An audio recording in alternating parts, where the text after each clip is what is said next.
চলুন বন্ধুরা, আজকে আমরা একটা অ্যালকালাইন ওয়াটার বানাবো।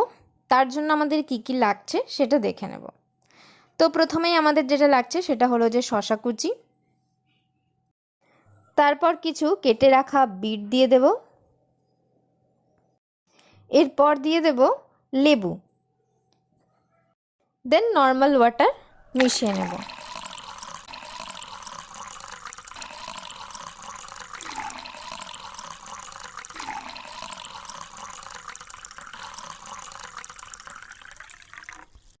তারপর এর মধ্যে 1 চামচ মতো চিয়া সিডস দিয়ে দেব।